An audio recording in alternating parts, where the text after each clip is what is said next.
Well, I'm really excited today because I have received the new screen. It's a dashboard screen for the Model Y. It's also for the Model 3 that puts a bunch of information right in front of you, in front of the steering wheel. So it's like a traditional dashboard where you've got things like speed, how full is the battery, range, you even have an odometer, can tell you what gear you're in. But what's also really nice, it does Apple CarPlay and Android. So what's really nice about that, if you like the interface of your iPhone and you want to leave the navigation on the car doing whatever it is or nothing at all, and you want to have your actual directions on this screen, it actually works. And of course, it'll stream Pandora and all those things. It also comes, if you decide, with a front camera, and what's really cool about that is on this screen it'll display that camera. It goes on the front bumper. Now I'm not installing that on our car because I don't believe I need it, and I don't want to mess with it too much. So I'm excited to have this screen, and what we're going to do today is we're going to drive around and show you how this screen interacts. I've got the GoPro set up so that you can see the screen, see what all it's doing. It does work really well. It's very responsive. You can change the layout of what you're looking at. You can have a navigation screen. You can run Waze. Now, any of the connected apps, things like Waze or Google Maps, you're going to have a Wi-Fi hotspot to be able to run that. So keep that in mind. Otherwise, it's just going to give you the information in front of you that maybe some of you really want. It does display the car's range in miles and the odometer in miles, and it also gives you some other information that's kind of nice to see.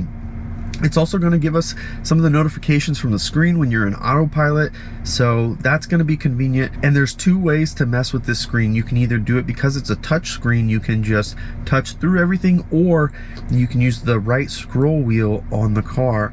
Now, it's only going to work when you're not in autopilot to use that right scroll wheel, but so keep that in mind. But it does mess with your distance to the car in front of you as you're moving through the menus. So what we're gonna do, I'm gonna get unplugged and we are gonna go for a little bit of a drive and see how this thing works. All right, so here we go, ready to roll. Let's go do some driving. So as you can see, the layout of the screen, we've got a few things here. We got the temperature, we've got the percent of charge, also the range in charge, and of course the odometer. It's got kind of like a gas gauge looking thing over here on the left, which is interesting. But it's also telling us the temperature of the motors, which is kind of cool that it's tracking that. So if you're ever doing any performance driving, one of those things that would be nice to know what's going on. So it's also telling us the speed limit, which is cool. So what I'm gonna do is, there's a little bit of city driving right here that we're gonna take care of, but also I'm gonna jump on the highway and then we'll jump off the highway just to kind of see how the screen goes through all these scenarios. What's really cool, I do not know how accurate it is, but what I'm looking at right here on the right hand side of the screen, it's telling me horsepower. So I don't know how real that is, but that's kind of cool if it is at least pretty close to real. So it pegs out at 480 horsepower. I think there's only one way to find out how good it is, and I think we've got to floor it at least once and see how much horsepower this thing's going to read. Alright, so what I'm going to do is I'm going to go ahead and put it into autopilot so you can see what that looks like. Doesn't really seem like it changes anything in the screen necessarily, but if I let go of the wheel, let's see, because my understanding is it'll notify you. So here we have an icon showing Autopilot is engaged. So it is here on the right hand side. So let's see, I'm gonna keep my hands off the wheel just for a few more moments. All right, so yep, there we go. So you can see the blue line is definitely flashing there. So it's just another area to see. So it's just another area that's going to notify you and give you alerts that you may need to know while you're in autopilot. Okay, green light, here we go. Still in autopilot for full self-driving.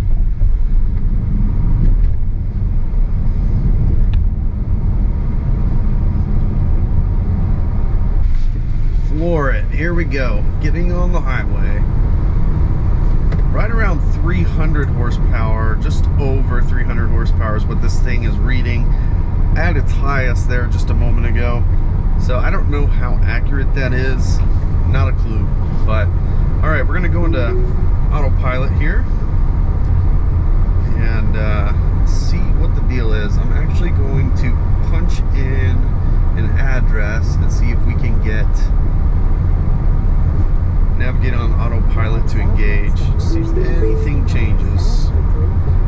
nothing on this screen is changing, but what we can do is do some lane changes and see.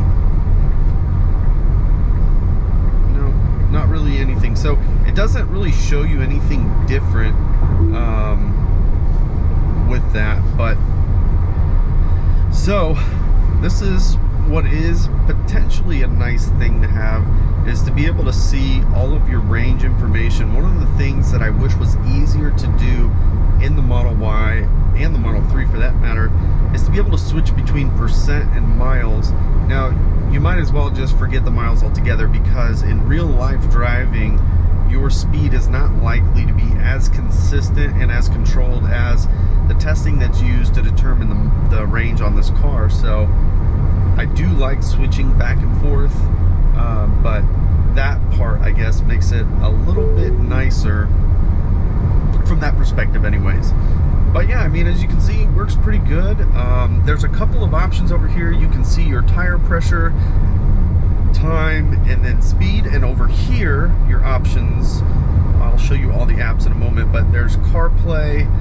You can turn the screen off. Navigation, of course. Now again, navigation, for that to be able to work, you have to have this screen connected to a Wi-Fi hotspot. So unless you have a hotspot, you're not going to be able to use the navigation that's built into the screen. But here's the big thing. I'm going to plug in my cell phone. This is where I think there's more value in this screen than all this other stuff. All this other stuff is pretty nice, but once I plug my phone in, this is where things get really good. So there we go. It's automatically switching over.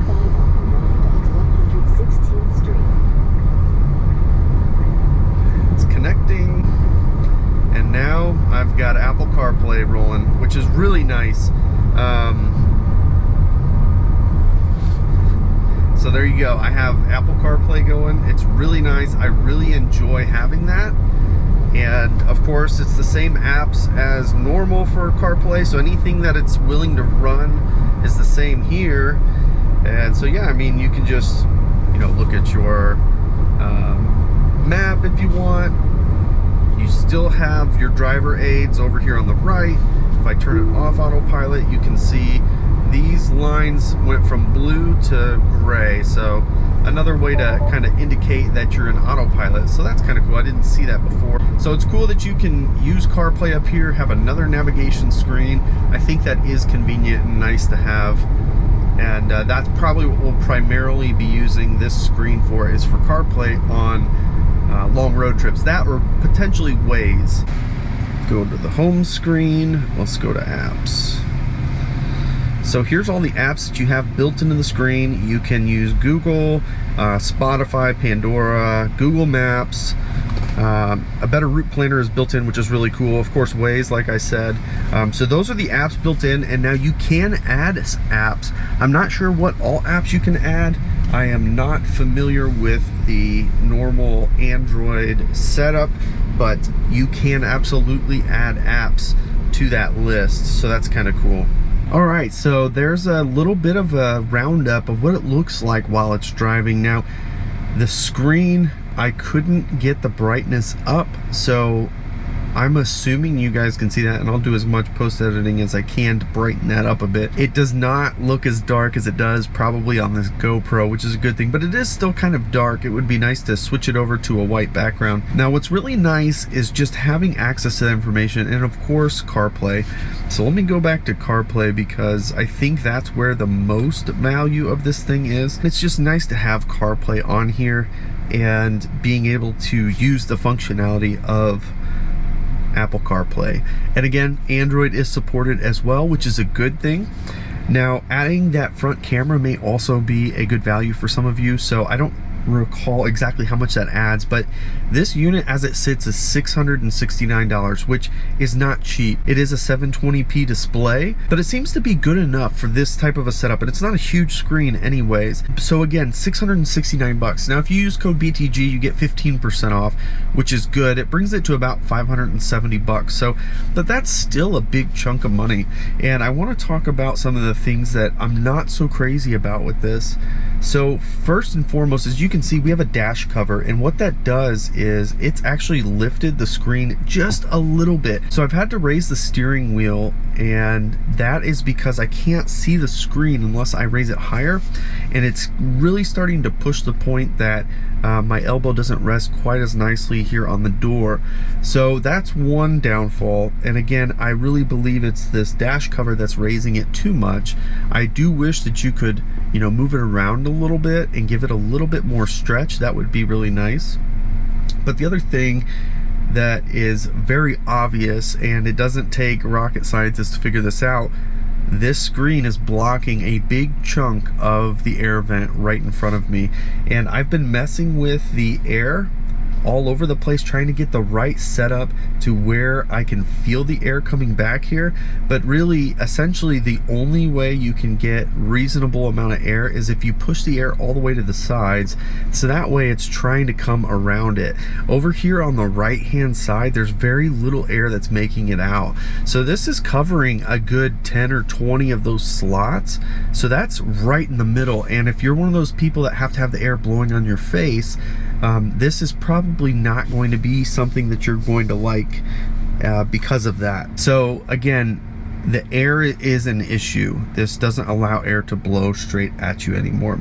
Now, if you move the air all the way to the sides, you can feel the air coming around and hitting the side of your body. Not so much on the right hand side, but mostly just on the left.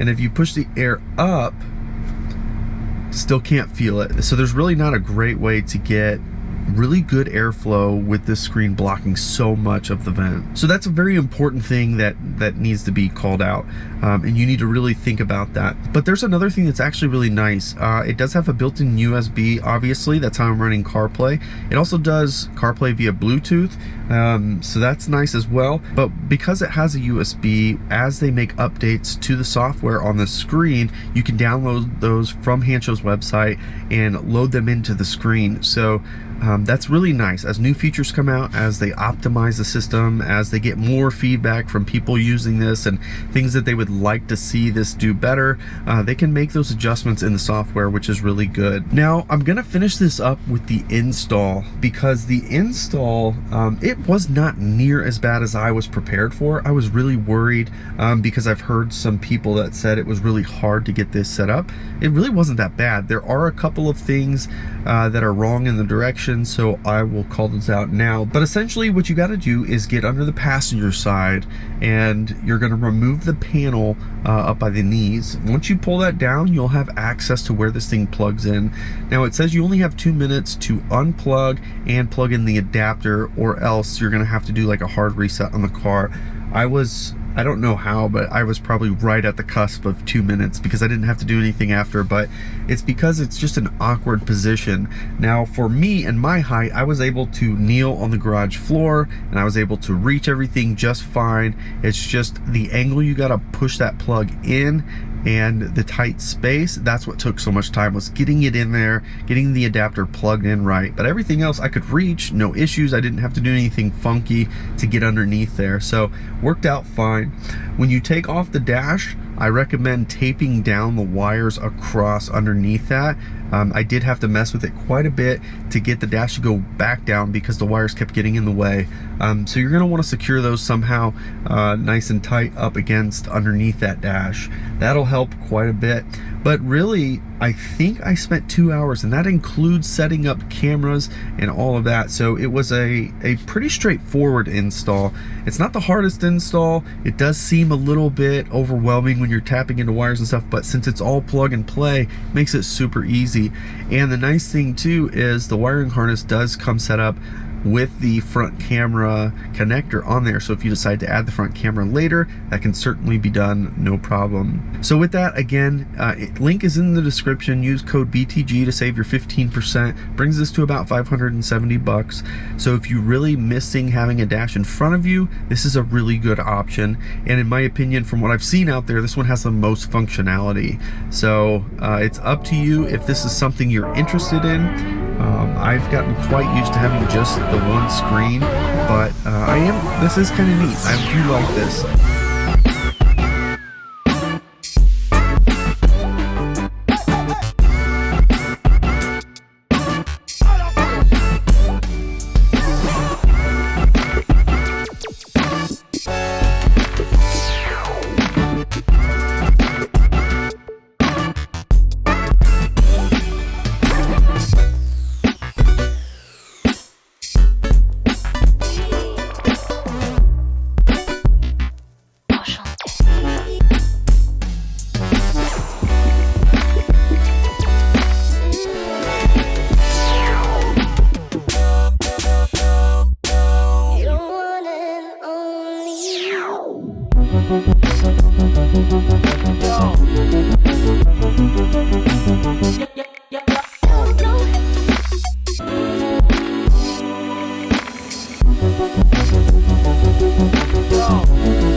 So hopefully this video was helpful. If it was, of course, give it the thumbs up. If you haven't already, of course, subscribe to the channel as we continue to post content regularly. You can follow us on Twitter and Instagram @BeardedTesla. Thanks so much for joining us, and we'll catch you next time.